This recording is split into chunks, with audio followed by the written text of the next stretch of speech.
Each year, athletes from across the globe converge on Haines City, Florida, test the limits of their bodies and the resilience of their spirits at Ironman Florida 70.3. This documentary invites you behind the scenes of an athlete's return to triathlon after a forced 4-year hiatus, a story of grit, ambition, and unwavering dedication. From early morning swims to relentless training rides beneath the hot and humid summer sun and pounding footfalls on winding roads, we will witness the evolution of a competitor with a humble and grateful heart striving for redemption. But this is more than a race. It is a voyage through adversity and triumph. Through moments of doubt and bursts of inspiration, there will be setbacks and surprises, victories large and small, and the discovery of the true meaning of perseverance. Join us as we chronicle the milestones and missteps, the sweat and celebration culminating in one unforgettable day. This will not only be a tale of athletic determination, but a portrait of the human spirit, undaunted, unbreakable, and ever reaching for the extraordinary. Welcome to Ironman Florida 70.3, an endurance athlete's journey.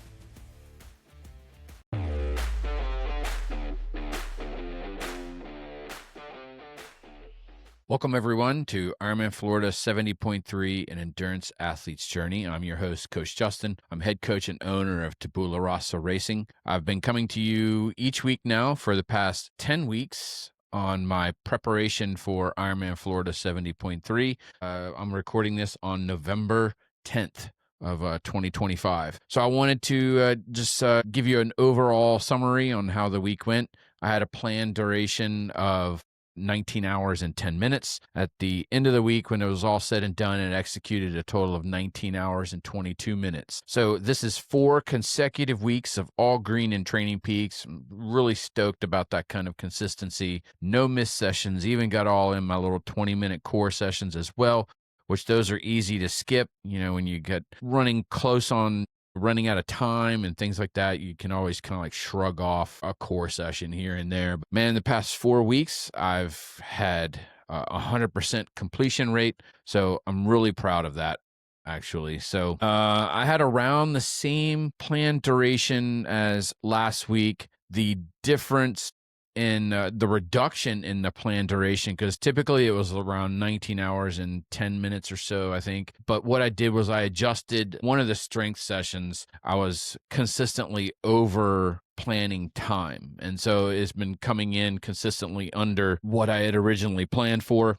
So I adjusted it downwards to be a little bit more realistic and accurate on my time commitment for the week. And so another main difference was the structure of the run workouts. And I'll speak a little bit about that when we get into the run segment. I've felt pretty good this week energy-wise. I would have to say, if I'm going to be completely honest, which is the whole purpose behind this series of videos, is some days, man, I had to really kind of dig deep to do the workout. It was so much so that we actually are coming out with a podcast episode for the Endurance Athlete Journey podcast on motivation. So stay tuned to that. That's going to be forthcoming. So I don't want to talk a whole lot about, kind of the motivation aspect to it, but man, it's really hard when you have a morning session that you've already executed. Most of them are, they're all significant. So it's not like it was just like, that was just kind of like, a little blow off session or whatever. But a morning session that's done, and then you go in and,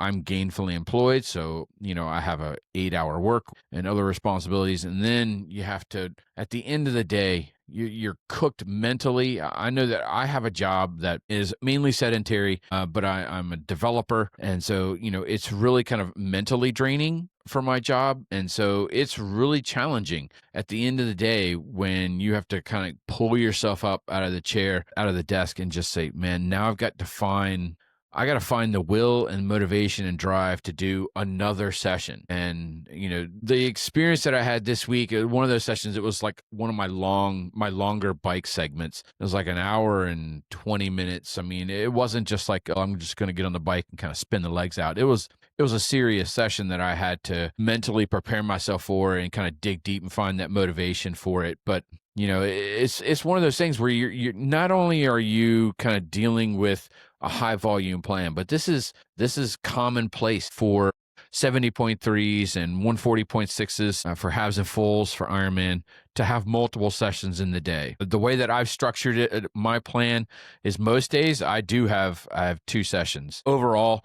I like to bike 5 days a week. I like to run 5 days a week, and I have 3 swims and 2 strengths, and there's only 7 days in the week. So, you have to kind of just suck it up, and that there's going to be multiple sessions in the day. And, you're trying to give yourself a little bit of leeway between workouts in order to, recover a little bit and, replenish some glycogen stores and things and get some protein in. And so you can't just like sit there and just knock it all out in one swipe and just say, hey, it's morning and now I'm done. Sometimes you can do that, but many times it's that those later segments tend to be lesser quality as a result that you're going into them kind of fatigued, especially if you're running and cycling on the same day, which a lot of my days I am doing that. But, motivation is something that is hard. It's hard for everybody. I mean, I'm a coach, I'm an athlete, and I've been doing this for a long time, and even I kind of struggle with motivation sometimes. And it can be particularly persistent if you have a long training plan.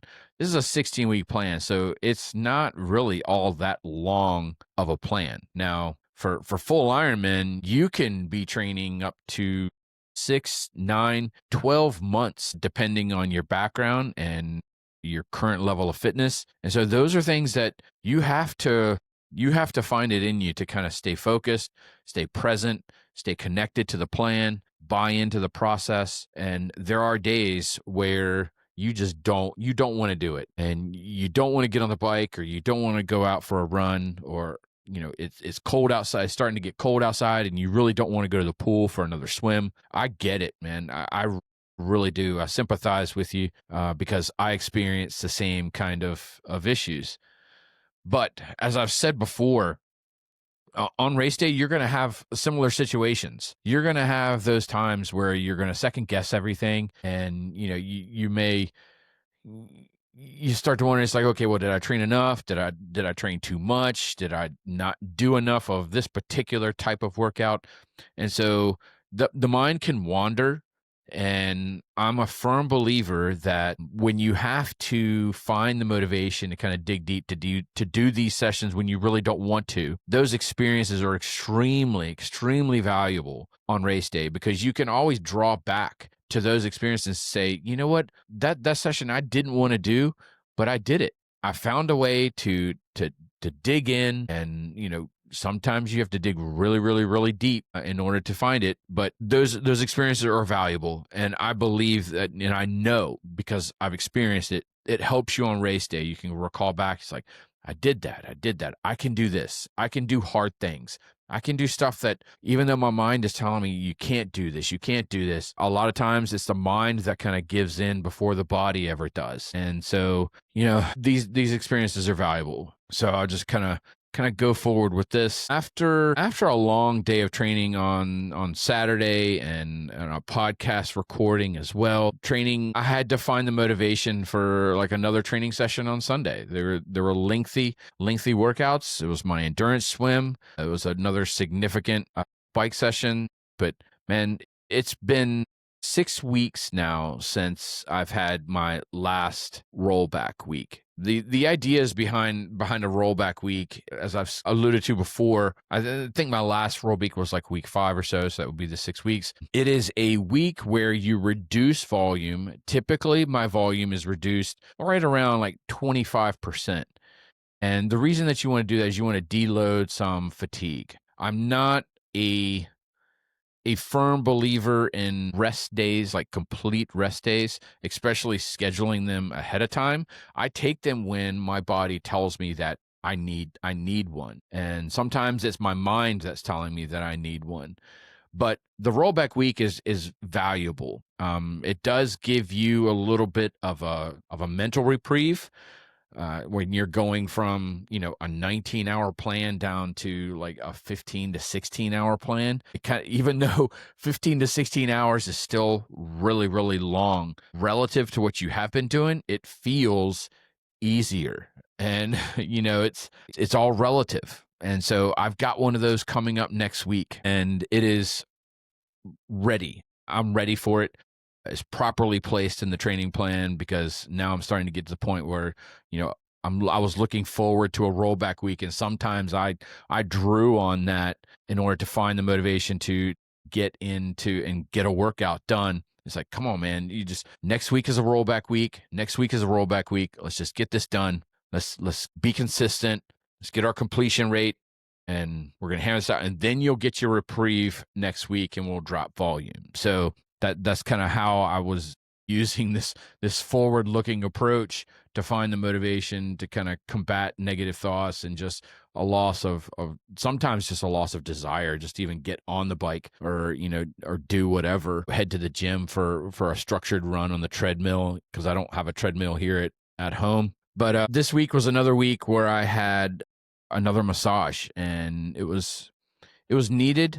It felt fantastic. One of the things that I find it hard to do is I find it hard to relax during the massage because it's deep tissue. She really digs in and, breaks up stuff and works on really, really tight and sore muscles. So it's not like one of those things where she just kind of just goes in and just, rubs some things and, works on some tight muscles. And then, it's easy to kind of just like relax and kind of like float away. No, this is like Training Peaks loggable events that, it actually needs to do some purposeful recovery after a massage. So the massage itself isn't necessarily all that easy. But I've liked the way that I've approached this, where I've had almost weekly massages for the past, 3 or 4 weeks. Earlier in the plan, I was just doing every other week because it can kind of be a little hefty on the wallet. I found that it's been really, really helpful. I do not have one planned for next week as it's a rollback week. I also have a race planned for that I'm going to be doing next weekend. So I will kind of wanted to just say, I'm just going to let the rollback week act as a little bit of a recovery. I can be a little bit more purposeful and, get in the Normatec and do some rolling and some percussion therapy and things like that. And, I can get through another week since it's a little bit of a lower volume and lower stress. So let's get into the details for the week. So let's see. We'll start with the run. Normally I've been doing is the run, bike, and then I get into the swim. So let's start with the run. Overall, it was a good week of running. Had a total of 21.9 miles of running this week, same mileage as last week. And if you go back and you listen to last week's episode, the difference with last week's structure is I was using a 7-2 run walk protocol, and I actually had intensity in those sessions. So I was running faster than race pace efforts, all progressive in nature, and I was able to still accumulate the same number of miles just by using a 7-to-1 ratio this week and all zone 2 efforts. I did keep it kind of like mid to upper zone 2, but it's a testament on how much walking robs you of the pacing that in the time savings that you're trying to accumulate during the run interval. So, it's significant.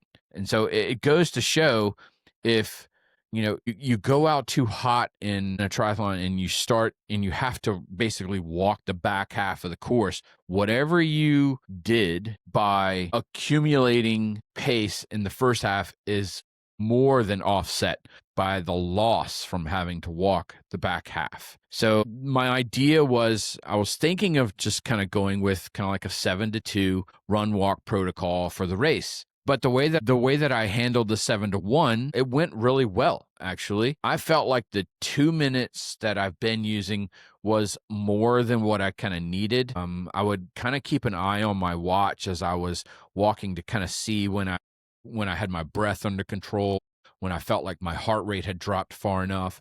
And it was usually like around the 1.5, like the 90-second mark. So the 1.5 minutes. So that meant that I was spending 30 seconds of my time walking needlessly where I could have just started running again. So I felt that going from a 7-2 to a 7-1 run walk mix was appropriate, but I didn't want to have intensity in those. I wanted to kind of keep it at a zone 2 to really see how the body would adjust, and only getting half of that recovery and reset time to where I would have to start running again. But like I said, it worked really well. The recovery period was sufficient, and I felt like I still had no problems kind of getting up into the mid to upper zone 2 areas. And so I thought that this was a really good week. Like I said in previous episode, we're now in the part of the training plan where we do brick sessions. My brick is on Saturdays, which is tied to my long bike ride. And I'll get a little bit into how that long bike did, but we'll talk about kind of the run part of that workout. This was probably one of the best executed brick sessions I have done in a really, really long time. I won't say it was the best, but I say it was one of the best, especially probably one of the best that I've had all year. And it did not come from a performance base. So it's not like, oh, my pace was faster than I've been able to run thus far. In fact, my pace was significantly slower in this session than it was in many of my others. I call that a success because that's the purpose of the brick, is we are practicing patience off the bike. So I want to purposefully run slow, and not necessarily run slow, because I think that's a bad way to describe it. I want to run easy. Easy and slow, not the same thing. So I want to have an easy effort off of the bike, and the pace is whatever it is. So I did not look at my watch to see pace when I was running. I went purely on effort and feel. And, I just wanted to run relaxed. I wanted to be able to, engage the core, get the knees up, make nice solid contact with the ground with my feet, engage that big toe so I'm making a nice clean contact with the ground, and feel completely in control. I don't even know what the pace was, but it was slower than all of my other runs, and I call that a big success in practice. So with the next week being a rollback week, I am going to maintain the 7-1 ratio for my runs, and I'm going to keep them in zone 2. I definitely have had a few thoughts on, these runs are shorter, so I should be able to kind of like introduce a little bit of intensity in them. But as the more that I thought about it, within, the next few minutes, I was like, well, wait a minute, that kind of defeats the whole purpose of having the rollback week and shedding fatigue. I don't want to, even though I'm doing shorter runs, if I replace the decrease in duration with an increase in intensity, my body still has to recover from that stress. So it doesn't make sense to add intensity during this rollback week, because it defeats the purpose of having the rollback week. I still have time, and I'm not pressured for anything else. So, after the rollback week, if I want to then say, okay, I've had 2 weeks of a 7-1 ratio, I've handled it well, I'm feeling good, then I can say, well, now let's take the 7-1 and we'll introduce some sub-race pace efforts, a little bit of intensity, and see how the body recovers during that 60-second walk period, and then go from there. But overall, this was a good run week. Today, on social media, in one of the groups, I think it was actually in the Ironman Florida 70.3 Facebook group, a guy by the name of James Baker posed a question that was tied to last week's training output.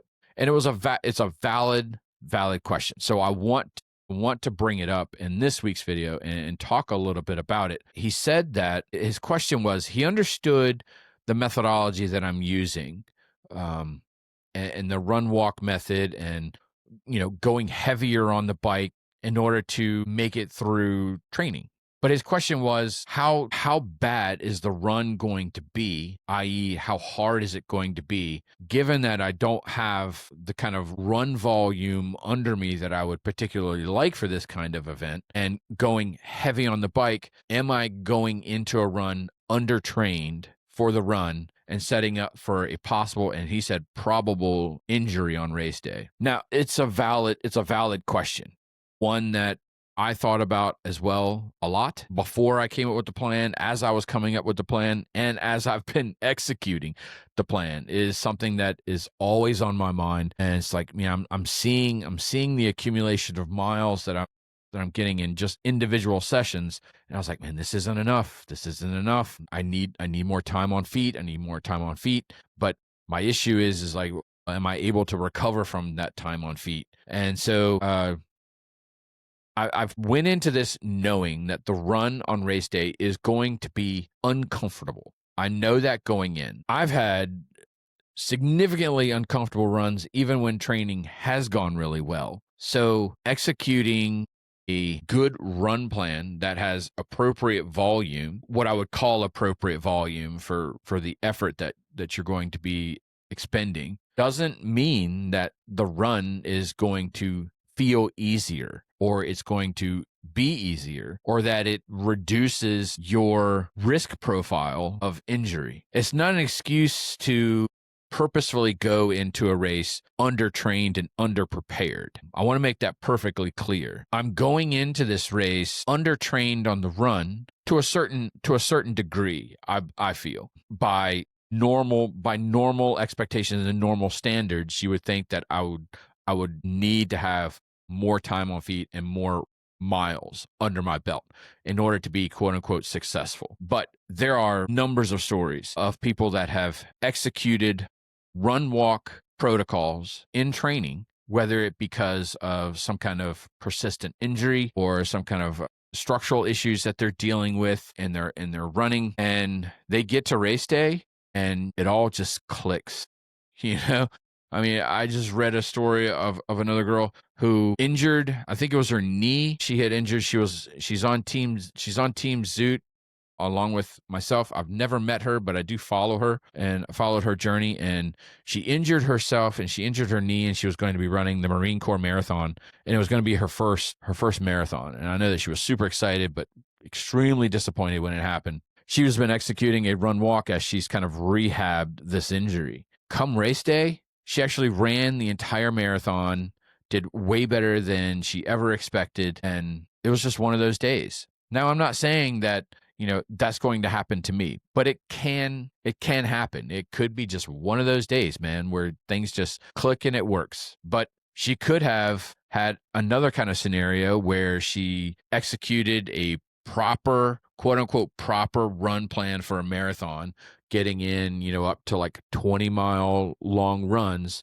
And then it just did not go well on race day. And I've had those experiences before. So I'm going into this race purposefully undertrained on the run, but I'm purposefully overtrained on the bike. And I believe to a certain degree, I'm overtrained in the swim. So I've done everything that I can possibly do to set me up for a decent performance on the run. Now, decent is going to be relative, whether I'm able to execute my run walk protocol for the entire, half marathon, or, it's like I can only get through, let's see, on the other half, am I going to have to walk the last 5K, or how am I going to do on the first 10K? Man, I don't know. Nobody knows. Nobody knows going into a race, how you're going to perform. And if somebody's telling you that they do, they're misinforming you. Even the best coaches should be telling their athletes, I don't know how you're going to perform. We know how you're going to perform when you do it on race day. I can't tell you, if this was good volume, bad volume, too little, too much. We don't know, because, it's the human body is capable of all kinds of different stuff. So, whether, I don't think that it's going to set me up for a probable injury, which seems to be like, the word probable to me means that it's more likely for it to happen.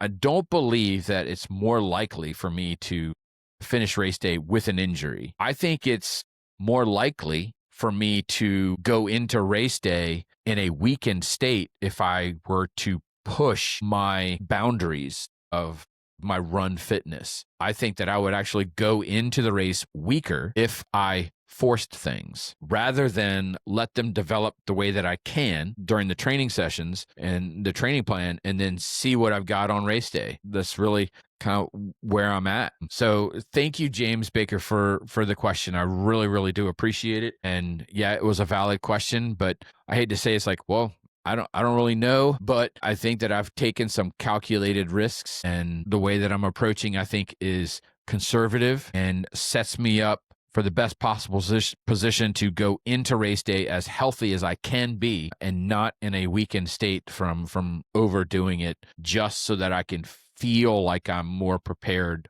for the run. So thank you, James. Something that I didn't plan on talking about in this video. I wanted to kind of save it for next week, but since James kind of brought it up, it was something that I was kind of kicking around last week when I did some of my moderate runs. I got up to that 5.6 mile mark, and that's the longest run that I've had, and I've had those a couple times in the past few weeks. And personally, I would like to see that number a little bit higher. So I've decided to kind of make just a slight tweak to the training plan. After rollback week, I'm going to add like around 12 and a half minutes to one of my two moderate longer runs. And the reason the methodology that I came up with is that 12 and a half minutes should get me probably like another mile of run walk protocol. So that means that, my two moderate runs, or my two, what I would call like my two longer runs that are in the week, I'm hitting that 5.6. So one of those, I'm kind of hoping to get that to 6.6 one week. And then the following week, I'll increase it like another like 12 and a half minutes. And that'll get me up to kind of like the 7 mile mark, close to 8. And I feel like it's a reasonable approach. I'm only adding it to the one run. So I don't know. I'm kind of torn a little bit because it's kind of a bigger. I think if you look at it in general, I don't know if it's kind of greater than that general like 10% rule of increasing total run volume for the week, increasing it by more than 10%. Kind of sets you up for a higher risk profile of an overuse injury. But I seem to be handling things pretty well right now, and so I think it's worth the calculated risk of adding it to the one run. I'm not adding it to both, because then that's a total now of 25 extra minutes of running for the week, and that definitely will change things. And that's not what I want. And so I'm willing to kind of make a little bit of a gamble here and add it to the one run just to get an extra mile. And like I said, the week after that, I'll add another one to try and get up to close to 8. I'd be happy with that in training, and then just kind of see how the race day develops. But I'm going into it with an open mind. So again, thank you, James, for the question. So let's go on to the bike now. I had another solid week on the bike. So last week, I had a total of just over 100 miles in bike volume on the weekend. So that's on Saturday and Sunday. I put in just slightly over 100 miles on the bike. And I think last week it was 85 miles on the road bike on Saturday, and then just shy of 20 miles or so on Sunday on the gravel bike. This week, very, very similar situation. I had 80 miles on Saturday, and I'll explain why it's a little bit less than it was last week, even though I had planned to ride the 4.5 hours. And I got in 20 miles on the gravel bike on Sunday. So I still got 100 miles of saddle time on there, and pretty thrilled with that. I find that to be a little bit impressive right now, given the training that I'm doing, and the race that I'm kind of training for. So that's significant. I continue to do some of the ramp up style workouts along with some tempo efforts on the trainer, and these longer efforts do require some more focus. When done on the trainer, it's a workout for the mind and the body. So a tempo effort is going to be that zone 3 range, and I would normally use power as the benchmark, as the unit of measure to judge that performance. And usually you kind of want that to be around 20 minutes. So it's just like a tempo run. There's 20 minutes sustained efforts on the bike. I think it was Monday. I had a zone 2, zone 3 endurance ride where the tempo effort, like the zone 3 effort, I think it was like 25 minutes. It took some focus to really kind of execute that, but I was happy with it. The other kind of like ramp up style workout was that longer hour and 20 minutes that I really kind of had to dig deep for during the week to execute. And so they were ramp ups that led right into some hill repeats. And then once the hill repeat was done, I went back into a ramp up and more hill repeats. So that was that kind of style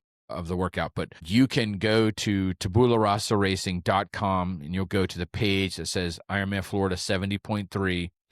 Scroll to the bottom of the page, you'll see photo galleries for each week of the plan. And so each week I document what the plan was for that week by discipline. So you can go and see what the exact bike workouts were that I did, what were the run workouts, what were the swim and strength sessions that I did during that week. You can also scroll to the very bottom, and then there's a printable PDF that you can download as well. Just in case that you are interested in kind of the structure of the workouts that were executed, and you can kind of, put some context to what it is that I'm saying.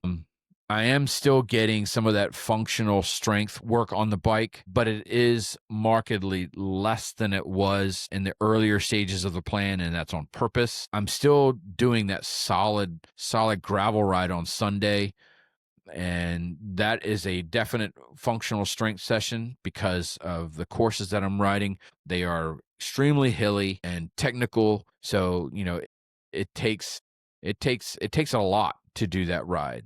And so that in conjunction with a little bit of hill work on the trainer, I think is a good complement. But what I'm facing with Ironman Florida has been characterized as rolling, but it's not like we're going out and we're doing like Lake Placid or something like that, where you have these long sustained climbs where a lot of strength is needed. I think that I've shown myself that I'm gotten a lot stronger on the bike, not just on the bike, but in the weight room. I supplemented it as well with proper specific movements that I picked in the weight room to complement the bike training, and it's gone really, really well. I feel super strong on the bike right now, so I'm able to finish these rides with a lot left in the tank, and I'm not getting off feeling gas and just having a hard time. I'm getting through some nice hill climbs that normally, because I ride the same route a lot, and so hills that I would struggle with a little bit, or maybe have to come out of the saddle. Now I'm actually climbing in the saddle, not reducing gear as much as I would have before. And so that speaks to not just the increase in power that I've built in my legs, but the increase in muscular endurance as well. So things are going along really, really well. Want to talk, I alluded earlier about that hour and 20-minute session that I had this week on the bike, and it was the ramp. I call it the ramp up with hills. And so I had to kind of dig in a little bit for that, not just a motivation, but I was kind of waning in energy. And a lot of times when you have to kind of dig in mentally, that affects your energy levels. So even though you may feel recovered and strong, when the mind is weak, the body kind of follows along with it. And it definitely did in that session. I was able to hit my power numbers, but my cadence targets were a little off, specifically in the zone 4 efforts, which was part of the ramp ups. I had a hard time hitting my cadence target. My climbing cadence was within range, but it was at the bottom of the range where, over the past few weeks, I've been able to kind of get like in that mid part of the range. And so it was a little bit of a testament of, determination and, just trying to get it done. But then looking back at the performance, I can say, okay, I can understand Now, even during the workout itself, I was starting to get really frustrated because I couldn't hit my cadence target, but I was able to hit my power target. And I just had to tell myself, you know what? You're on the bike. And so that's what really matters. If you don't hit the cadence target, who cares? Just try and at least hit the power target. And if you can do that, if you can't hit the power target, then we have to, make some decisions. But hitting one of two targets, is sufficient, and just give yourself a little bit of grace and just roll with it.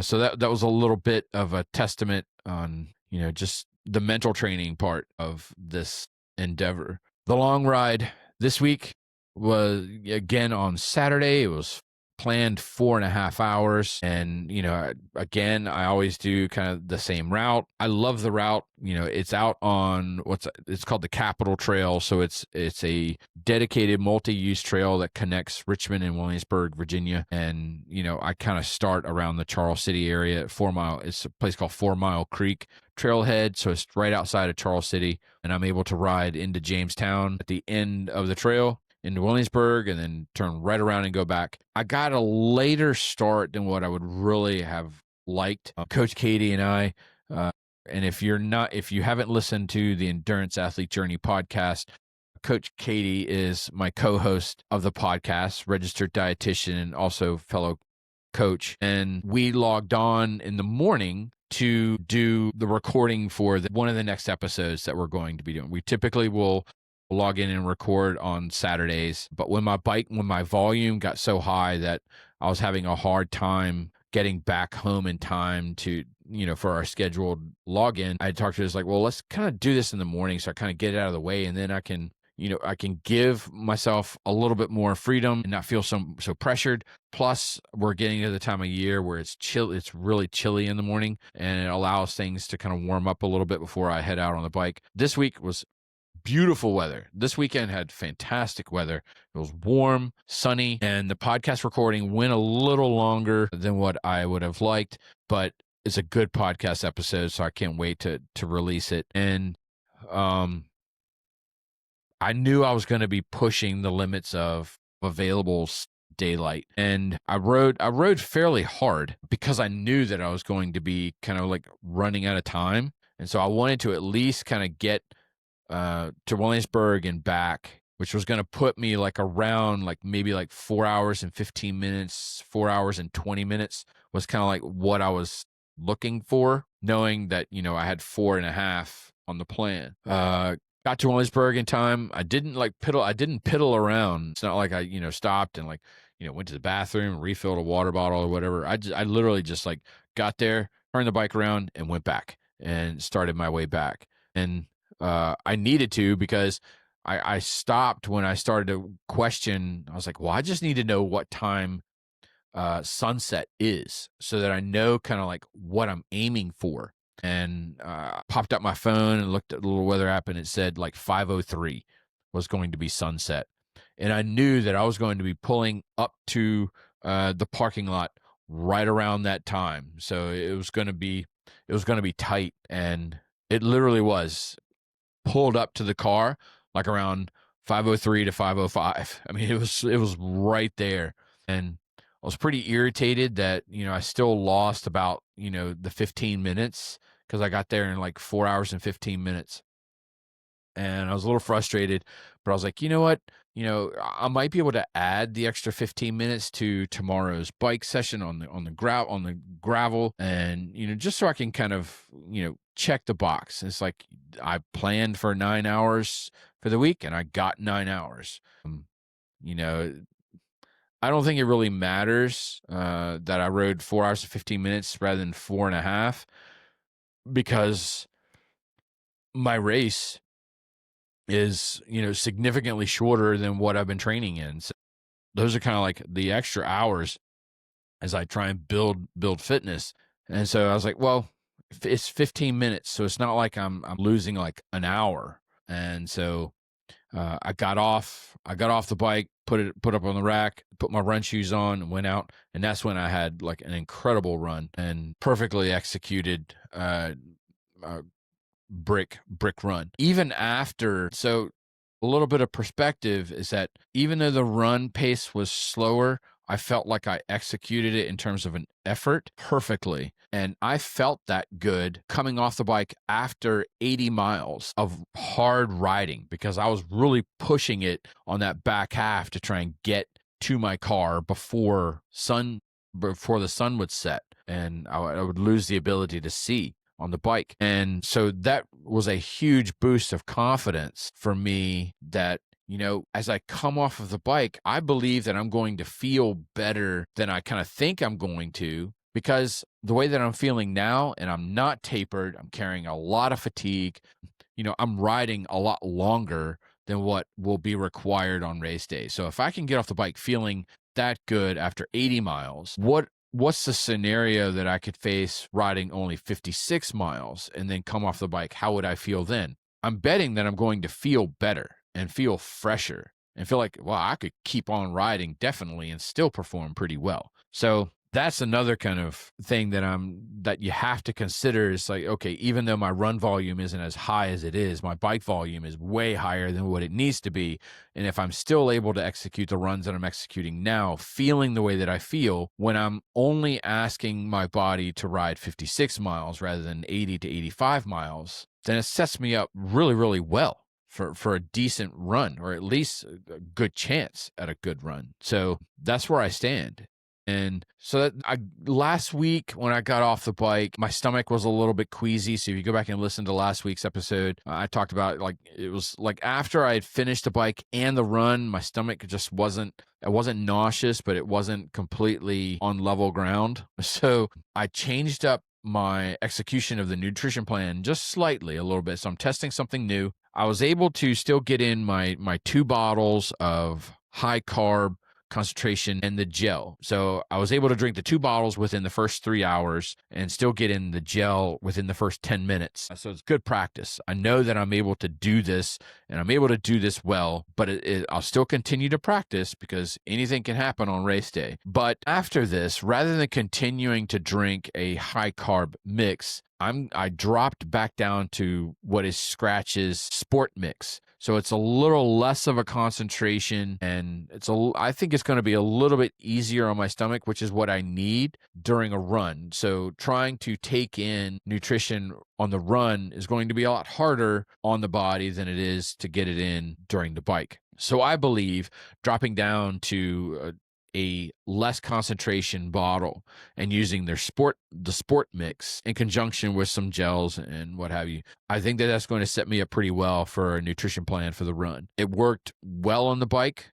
I tried it out this week and drank some of that sport mix in the 3rd bottle during the last hour of the bike, and I don't know if that's why I felt better at the end of the training session, but we'll test it again this week. And, going forward, I'll still continue to work that out. But I think it's a nice step forward. On my Sunday gravel ride, I came to the conclusion that I might have to suspend my Sunday gravel. And the reason I do this, and I hate doing it because I really, really love getting out there on the gravel bike on Sunday, but I'm getting to the point now where I'm riding is heavily wooded. And so the trails are heavily coated with fallen leaves. It is a hard trail to ride. Lots of roots and rocks and, I don't want to say like grooves into the trail. So it's not like it's like a crushed, rail to trail kind of thing where it's flat and I can just kind of ride with no risk. There is a lot of risk in doing this kind of ride. And the last time that I had a little bit of an accident on the gravel bike, I was training in the wintertime and I just kind of like got in the bike and I was kind of uncertain about things and I was still learning how to ride it, but there was a lot of snow and ice that were on the trails and I took a fall and fell on one of my shoulders, and it resulted in multiple weeks of a locked up shoulder where, I could not get my arm over my head and loss of mobility. And it was a long road to try and free that up. At this point of the plan, it's just the risk is not worth it. now there's different factors that I have to take into account, and it's the trail coverage with leaves, and I can't see sticks and roots and all this kind of stuff, and so it's a harder ride with a lot more risk. So I'm willing to kind of shut this down for now, and once this race is over, then I'll reevaluate and I'll probably break out the gravel bike again. But I'll replace this with probably some more functional strength on the trainer, and it might help free up a little bit just in terms of logistics and timing for Sundays, because Sundays are a really busy day for me. I have a significant amount of training and then coaching work and developing the content for this series and all the stuff that kind of goes with it. It's a lot of work. And so, relegated to the trainer, I can still get some good, strong, functional strength work on there and less travel time and less logistics, and it just makes it easier. Or I can opt to still take the road bike out and just kind of like ride fairly close to home, but I don't know. I'm kind of leaning more towards the trainer aspect of it rather than going out and doing another outdoor ride. Weather now can be suspect and volatile. We just happened to get really, really blessed this past weekend with, in the upper 60s and low 70s. But this week we're down into the 40s and 50s. So it's all over the place. So I can't really, plan on and say, okay, well, now Sunday's an outdoor ride. I don't know what Sunday's going to present. And, given Saturday is the more important one, I'm willing to kind of jump back on the trainer. I love the trainer. I really do. I enjoy it. And so I don't mind it. But that's where I stand with the bike right now. So that's going to be an adjustment going forward. The removal of the outdoor Sunday gravel ride and replacing it with a trainer session. And I'm still moving forward with the structure of the Saturday trains and the training.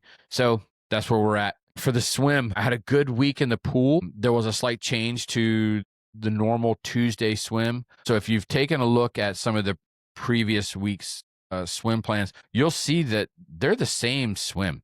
Tuesdays tend to be a mix of straight swim with some pull, with some buoy work, and then pull and paddles for some muscular endurance and muscle activation in the back. And then my Thursday swim is all pull and paddle stuff, so it's majority strength stuff. And then my Sunday is my endurance swim with the long endurance intervals. My new wetsuit came in and I opted. So if you look back at last week, I included the link to the wetsuit that I now have. So for full transparency, I am on Team Zoot for the 2025, and I've now secured my spot for 2026. So super excited to continue to be on the team, looking to play a more active role on the team. And so I opted for their Manta sleeveless wetsuit.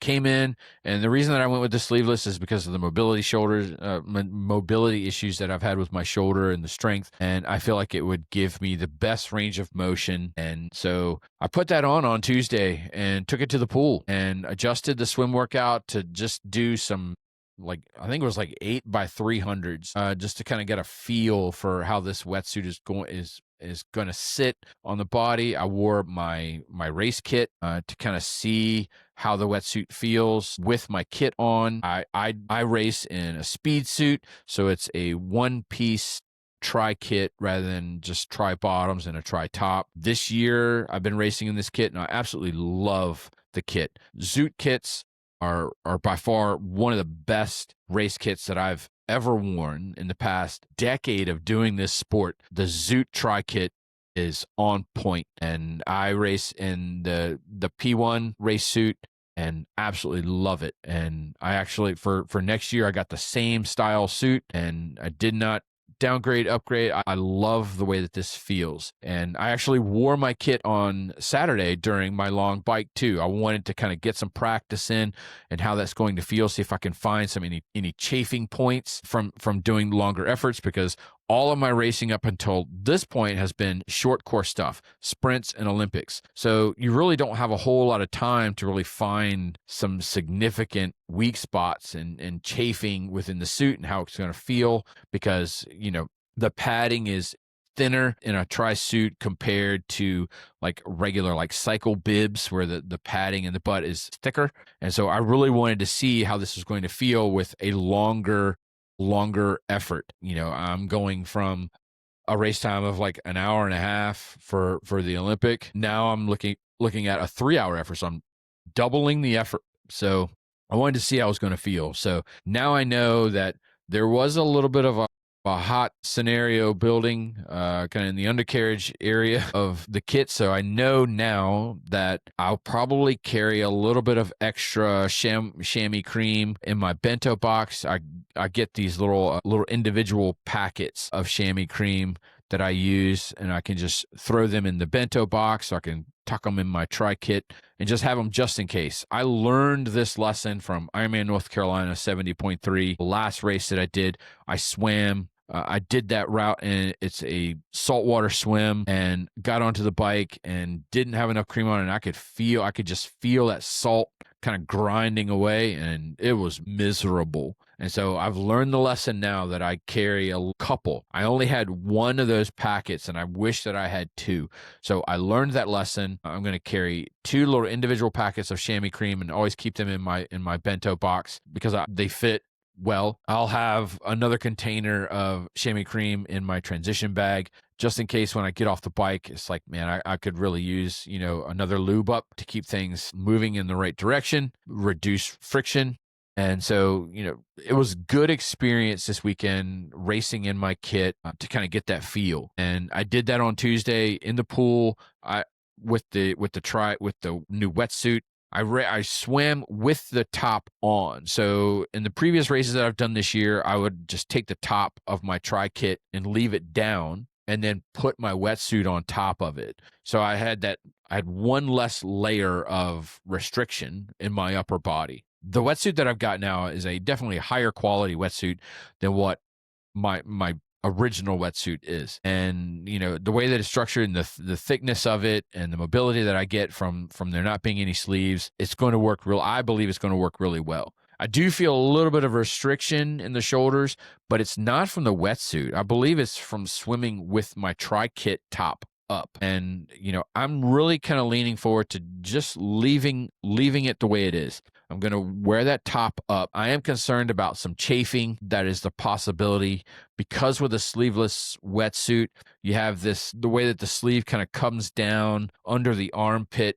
You can have, some spillover, I guess is the way that you can describe it. I'm kind of a bigger guy, so I don't want that to happen. So I kind of want to keep things tucked in the way that they should be to reduce chafing. So I think that I would just continue to practice and kind of get used to it. I did find that if I zip my kit all the way up and then put on the wetsuit, the collar of the wetsuit hits exactly where the zipper sits if I zip all the way up. So I realized, I was like, this is definitely a hot spot that's going to develop. It kind of is really irritating and it was throwing me off. And so I was able to just kind of like slightly unzip it a little bit so that the zipper was sitting lower than the collar. And that worked perfectly. It relieved the pressure and there was no more friction. So it was a good experience. I'm glad I was able to get into the pool. If you're swimming with a wetsuit in the pool, you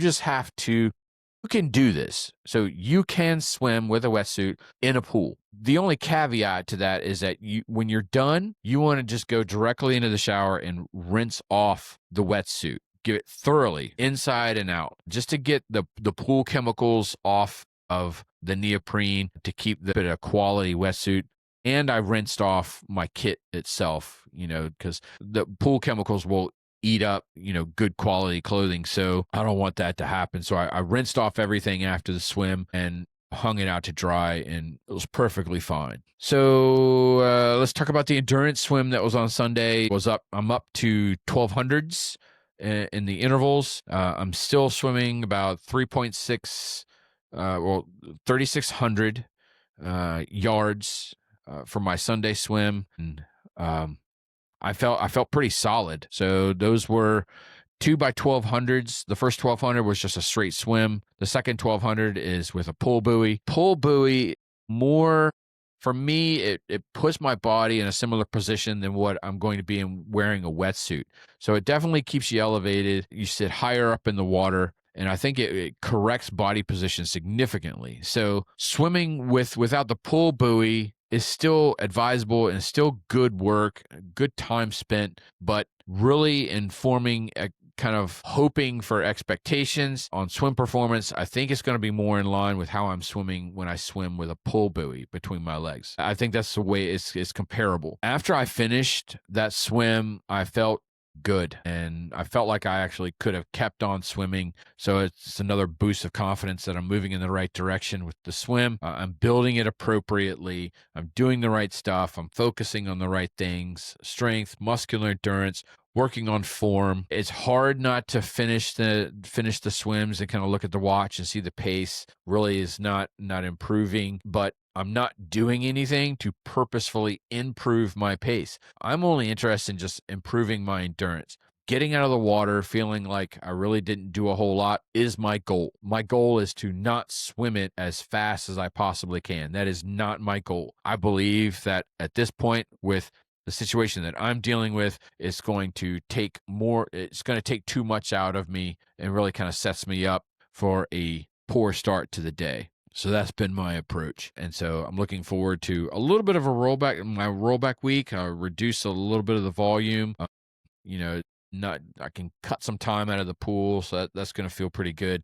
But that's where we stand. For the strength work, this is the last kind of piece. I had a good week in the weight room. I'm still lifting with control and I'm making progress. I'm feeling strong. I'm stressing muscles and getting a good stretch, but I'm not overly pushing things and I'm not overstressing things. I'm not lifting to failure and I'm not really kind of like pushing the envelope. I've kind of eased back on that approach, and I think it was a good decision to make.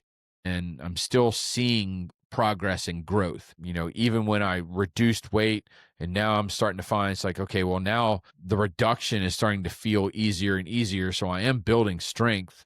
So I'm able to progress the weight a little bit more, but I'm just less ambitious and aggressive with the increase in the push. So nothing really changes much with strength stuff right now. With next week being a deload week and kind of like a rollback week, I haven't decided on how much I'm going to reduce weight to kind of like deload because I've already kind of dropped it down, but I may do just a slight reduction in weight just to kind of get that muscle engagement and not really kind of like push the envelope and really fulfill the purpose of the rollback week is to de-stress and unload fatigue. And there's no point in like continuing to push things in the weight room and defeat that purpose. So that's it. That's it for the 4 pieces of the training plan. So we've talked about the bike, the run, and the swim, and the strength. Next is kind of the insights. So it's kind of stuff that I've learned or stuff that I've thought about over the week. And I have to be honest, I had a hard time with this one. Nothing really kind of like stood out in terms of, that was really kind of, profound and insightful. But I do want to be transparent and honest about kind of like how a situation that I had to deal with this week. And it's kind of hard to talk about, but that's the whole point of doing this, right? So I agreed to be transparent and vulnerable in making this series. And so I thought, I don't really want to talk about that. But the sheer fact that I said that to myself tells me that it's something that I need to talk about in order to fulfill the purpose of why I'm doing this. I have a tendency to be singularly focused when it comes to things. And to the detriment is that I tend to sometimes be oblivious to other things around me.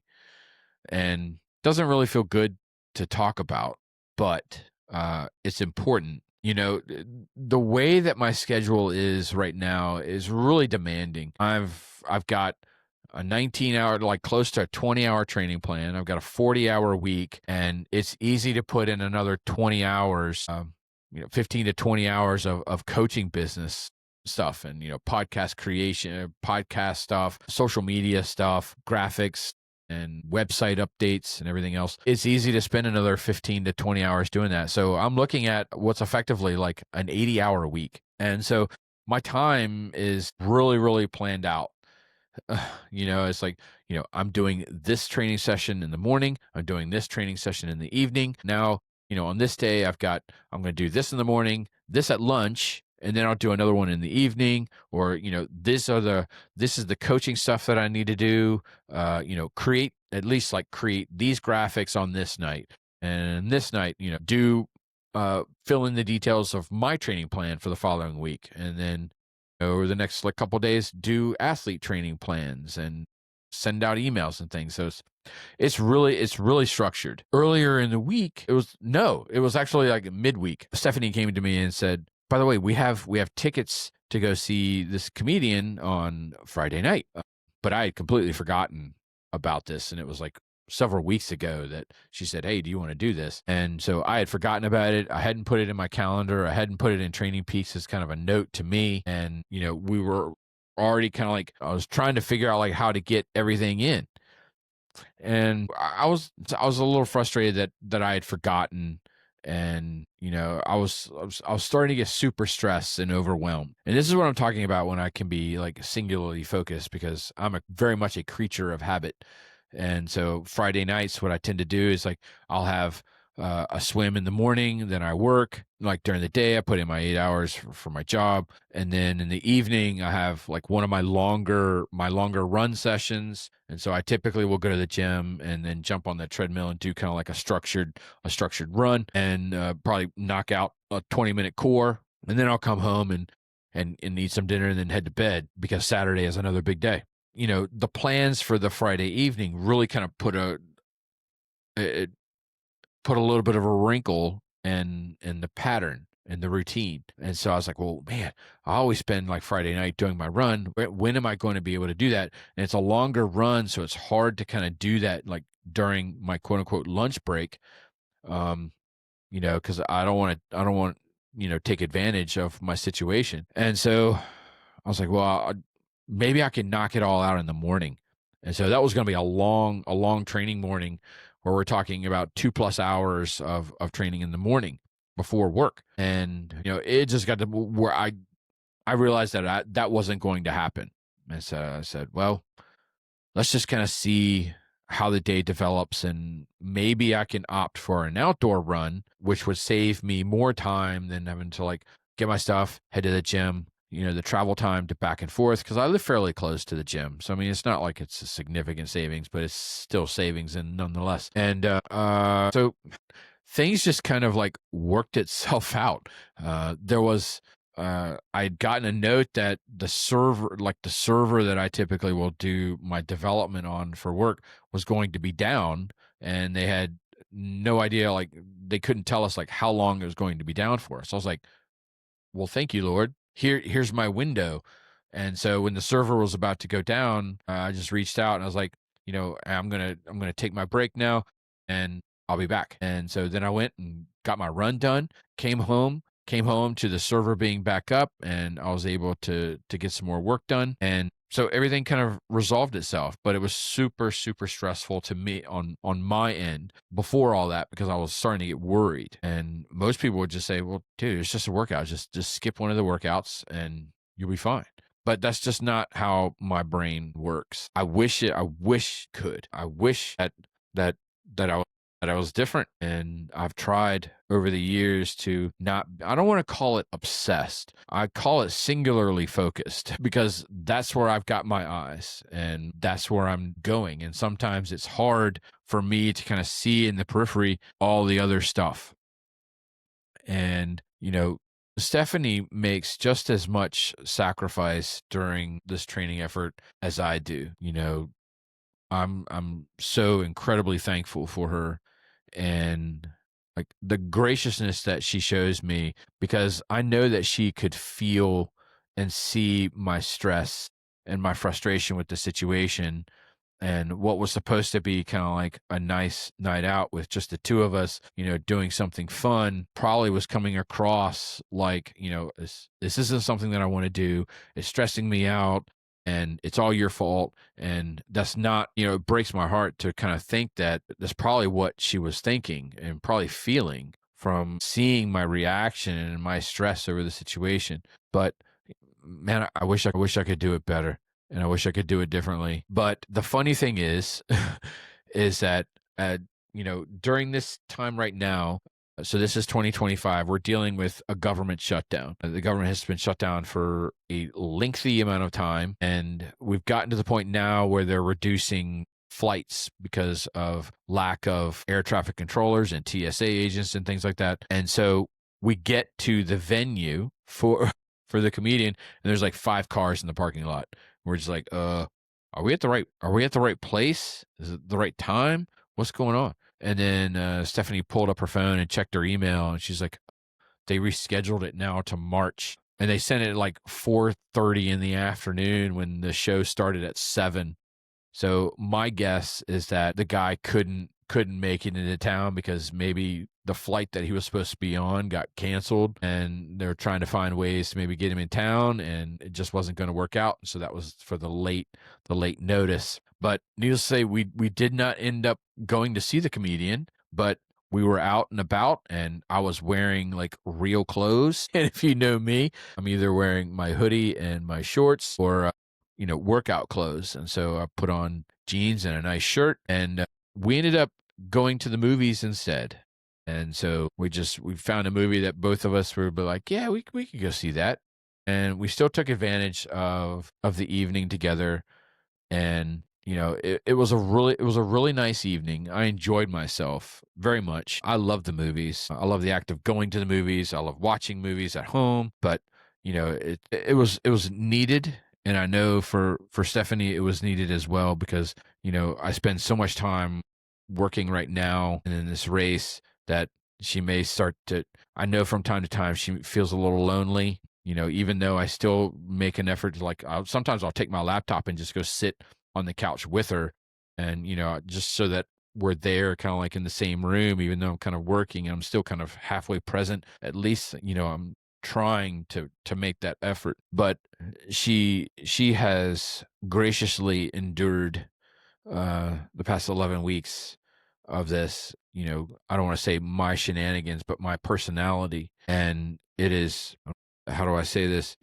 Does not go unnoticed, and it does not go unappreciated. And I know that God could not have given me a better partner to walk out this life with and walk out this journey with. And I wish I could say that I'll be better, or I won't be so singularly focused, because it's something that, I've tried to work on before to little success. As an illustration, one of the stories that my mom likes to tell people, and this is when I was in kindergarten, what was funny is that they have like the little parent-teacher meeting conference, and they said, Justin, he's a good student. He's good to have in class, but he's too serious. And it's kind of it's interesting to hear the kindergarten teacher tell you that your child is too serious at kindergarten. And the whole idea behind kindergarten is learning your letters and numbers, and half the day is spent like creative play. So there's really not a whole lot of like academia going on in kindergarten, but lo and behold, I was too serious. And, I have had situations in the past where, even with Stephanie and with my previous wife, where we've gone out and people have like pulled our sides, like, is Justin having a good time? Is Justin having fun? And I guess I just have like this countenance about me, I don't know what it is, but I know that lately I have put more of an effort in being more outgoing and a little bit, I don't want to say friendly, more sociable when we're in an out setting like that, at a get together or at a party, just communicate more and just kind of like come out of my shell. But it takes a lot of work, and it's really draining, and it's hard for me to do that because I'm definitely an introvert by nature, and the socialization part is a bit of a struggle. But I try. And so I don't know how else to say it, but I just want to thank Stephanie for the graciousness that she shows me, and the tolerance of my inabilities to not be so singularly focused, even though I purposefully try. It just hasn't happened yet, but I thank God for bringing her into my life and putting us together, because I couldn't do it without her. I wouldn't want to do it without her. and she does a fantastic job of taking care of me and supporting me and loving me. So thank you, Stephanie, for your graciousness. That's it for the insights, and that's it for this episode. So this was the end of week 11 of the preparation for Ironman Florida 70.3 in 2025. So I want to thank you guys for tuning in. If you have not listened to the Endurance Athlete Journey podcast, we also release these episodes as kind of like bonus casts. We'll figure out what we're going to do when the race is over, but typically we've been only releasing content every week. And so now we're releasing content twice a week, with this being one of the releases. So if you haven't heard any of the other podcasts, please go back into our library. We've got a lot of topics out there. I think we've had like 40 episodes that have been pushed out, minus the 11 now that I guess we have with the Florida. But there's a lot of stuff that's out there for you to check out and listen. Coach Katie is fantastic. We enjoy putting together the podcast, and it's a labor of love.